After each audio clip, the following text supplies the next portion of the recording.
नमस्कार दोस्तों, स्वागत है आपका जीएसटी हीरो में मेकिंग लाइफ सिंपल।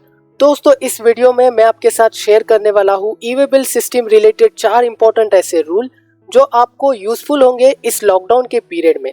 जी हाँ, इस लॉकडाउन के पीरियड में जब अपने गुड्स का मूवमेंट करने वाले हो, कर रहे हो, तो इन 4 रूल्स के बारे में आपको पता होना बहुत जरूरी है, नहीं तो आपके बिजनेस को काफी नुकसान हो सकता है। तो कौन से है ये 4 रूल, ये जानने के लिए इस वीडियो को अंत तक जरूर देखिएगा। और जैसे मैं हमेशा कहता हूँ, सब्सक्राइब करें हमारे चैनल को और ये जो बेल आइकॉन है उसे भी प्रेस कर दीजिएगा। चलिए जानते हैं कि कौन से ये 4 इंपॉर्टेंट रूल है। तो rule number 1, extension of e-way bill validity. जी हाँ दोस्तों, गवर्नमेंट ने कुछ ई-वे बिल्स की वैलिडिटी एक्सटेंड की है। वो रूल क्या है, चलिए समझते हैं। तो जो ई-वे बिल जनरेट हुए हैं 24 मार्च 2020 के पहले और उनकी एक्सपायरी डेट है 20 मार्च 2020 से लेकर 15 अप्रैल 2020 तक, तो ऐसे ई-वे बिल्स की वैलिडिटी एक्सटेंड करके 31 मई 2020 कर दी है।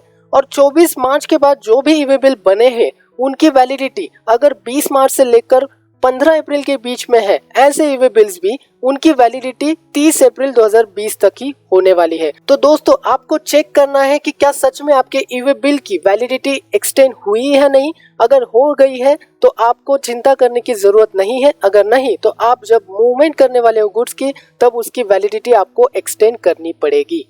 अब जानते हैं second important rule, blocking of e-way bill generation facility. जी हाँ दोस्तों, जैसे आपको पता है कि अगर आपने GSTR 1 और GSTR 3B लगातार 2 महीने फाइल नहीं किए किसी टैक्स पीरियड के, तो आपका ई-वे बिल फैसिलिटी बंद हो जाता है, ब्लॉक हो जाता है, तो आप ई-वे बिल जनरेट नहीं कर पाते हो।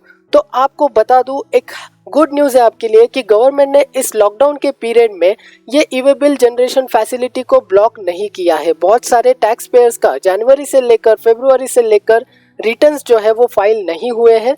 तो आपको एक सलाह देना चाहूंगा कि आप अपने जीएसटी रिटर्न सही टाइम पे फाइल करें और ये ई-वे बिल जनरेशन फैसिलिटी के ब्लॉक होने से बचे।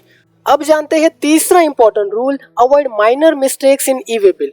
जी हाँ दोस्तों, अगर आपने एंट्रीज गलत की है, टैक्सेबल वैल्यूज की, HSN कोड की, इनवॉइस नंबर आपने गलत दिया है, पिन कोड्स, एड्रेस, ये अगर आपके इनकरेक्ट है, या तो फिर टैक्स इन्वेजन के इंटेंट से कुछ डिटेल्स आपकी दिख रही है, तो ध्यान रखिएगा, क्योंकि ऐसे माइनर मिस्टेक से भी आपको पेनल्टी हो सकती है। तो आप जल्दबाजी ना करें, आपका जो ई-वे बिल के जो डिटेल्स है उसको सही तरीके से जरूर फिल करें। अब जानते हैं सबसे important rule, e way bill penalties and seizure of goods. जी हाँ दोस्तों, अगर ये गलती आप करते हो तो आपको पेनल्टी भी लगेगी और आपके गुड्स को सीज भी किया जा सकता है। तो पहला, विदाउट ई-वे बिल आप ट्रांसपोर्ट कर रहे हो किसी गुड्स का, वो ना करें। सेकेंड, अगर आपने ई-वे बिल में इनकरेक्ट इन्फॉर्मेशन दी है, for example pin code, HSN code, shipping address, ये रॉन्ग है, तो भी आपको पेनल्टी हो सकती है। नेक्स्ट, अगर आप गुड्स का ट्रांसपोर्ट कर रहे हो इनकम्प्लीट ई-वे बिल के साथ, तो फिर भी आपको पेनल्टी लग सकती है। और सबसे इम्पोर्टेंट, अगर आप एक्सपायर्ड ई-वे बिल के साथ कोई गुड्स को ट्रांसपोर्ट कर रहे हो तो आपको बहुत बड़ी पेनल्टी लग सकती है।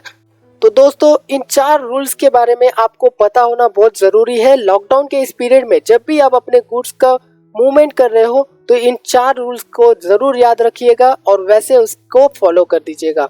तो आपको हमारा ये वीडियो कैसे लगा, ये जरूर हमें बताइएगा। लाइक करें हमारे वीडियोस और जैसे मैं हमेशा कहता हूँ, सब्सक्राइब करें हमारे चैनल को और ये जो बेल आइकॉन है उसे भी प्रेस कर दीजिएगा। Thank you so much.